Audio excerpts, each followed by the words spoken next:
Dans un petit village niché au creux d'une vallée verdoyante, vivait une jeune fille curieuse nommée Léna. Elle avait 11 ans, des yeux pétillants de malice et une soif insatiable de connaissances. Un matin brumeux d'automne, alors qu'elle explorait le grenier poussiéreux de sa grand-mère, Léna découvrit une étrange carte cachée dans un vieux coffre en bois sculpté. La carte était jaunie par le temps, couverte de symboles mystérieux et portait une inscription énigmatique. La véritable sagesse ne se trouve jamais seule, mais ensemble.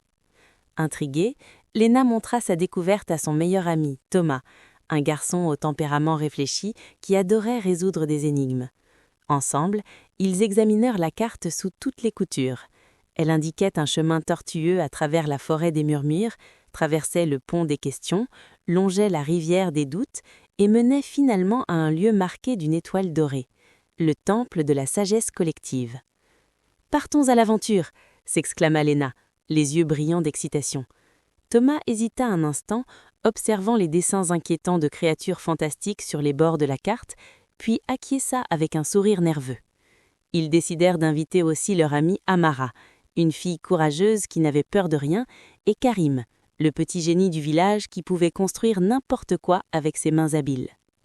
Le lendemain à l'aube, les 4 amis se mirent en route, leurs sacs remplis de provisions et leurs cœurs gonflés d'espoir. La forêt des murmures les accueillit avec ses arbres centenaires dont les branches semblaient chuchoter d'anciens secrets. Plus ils avançaient, plus les murmures devenaient audibles. Chaque arbre semblait raconter une histoire différente, créant une cacophonie confuse. « Comment savoir quel chemin prendre ?» demanda Thomas, désorienté par les voix contradictoires. C'est alors qu'Amara eut une idée brillante. « Et si nous écoutions tous ensemble et partagions ce que chacun entend ?»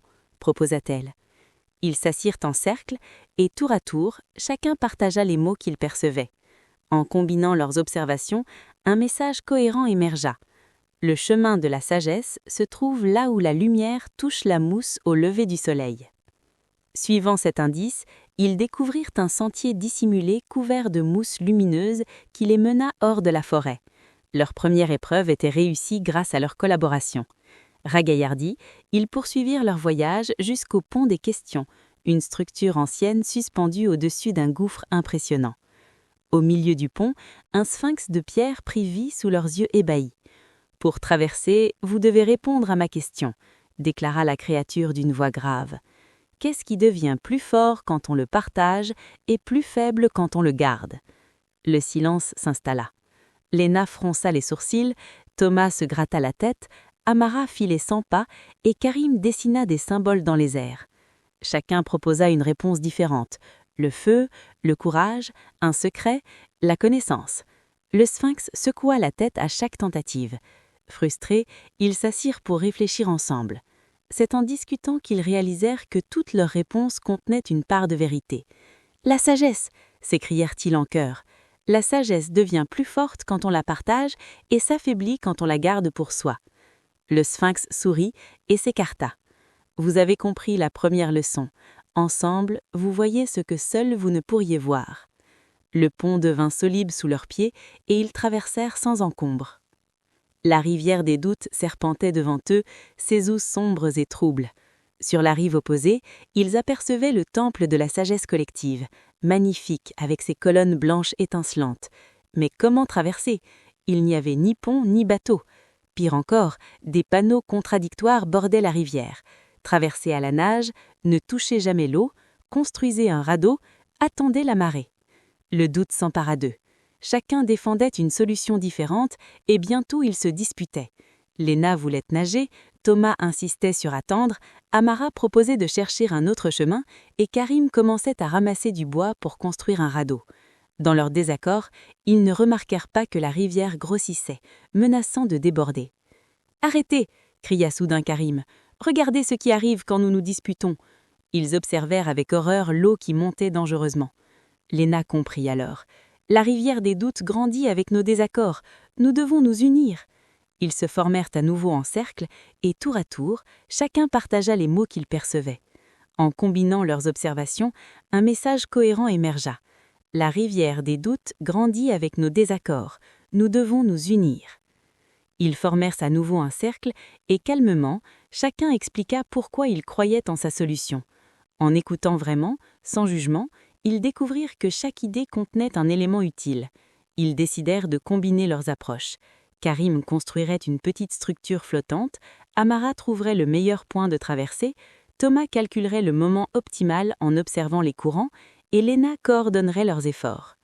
Travaillant ensemble avec harmonie, ils construisirent un radeau ingénieux et traversèrent la rivière qui, miraculeusement, se calmait au fur et à mesure de leur collaboration. Une fois sur l'autre rive, ils coururent vers le temple dont les portes massives s'ouvrirent à leur approche. À l'intérieur, une salle circulaire baignée de lumière dorée les accueillit. Au centre trônait un piédestal vide. Déçus de ne trouver aucun trésor, aucun livre de sagesse, ils s'apprêtaient à repartir quand une voix douce résonna. « Cherchez la sagesse collective, mais ne voyez-vous pas que vous l'avez déjà trouvée ?» Les 4 amis se regardèrent, confus. La voix continua. « La véritable sagesse ne réside pas dans un objet ou un livre, mais dans votre capacité à écouter, partager, combiner vos forces et vos idées. Seul, vous auriez échoué à chaque épreuve. Ensemble, vous avez surmonté tous les obstacles. C'est cela, la sagesse collective. » Des images se formèrent dans la lumière dorée, leur montrant tous les moments où leur union avait fait leur force. Dans la forêt des murmures, sur le pont des questions, devant la rivière des doutes, chaque épreuve leur avait enseigné que les réponses les plus profondes émergent quand différentes perspectives se rencontrent dans le respect et l'écoute. Le piédestal se mit alors à briller et une petite sphère lumineuse apparut.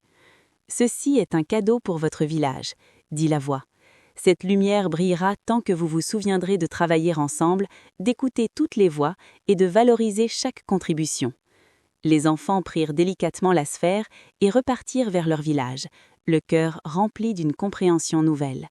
Le voyage de retour leur parut plus court, leurs pas plus légers. Quand ils arrivèrent au village au coucher du soleil, les villageois se rassemblèrent autour d'eux pour écouter leur histoire. Léna plaça la sphère lumineuse au centre de la place du village. Sa douce lumière se répandit, réchauffant tous les cœurs.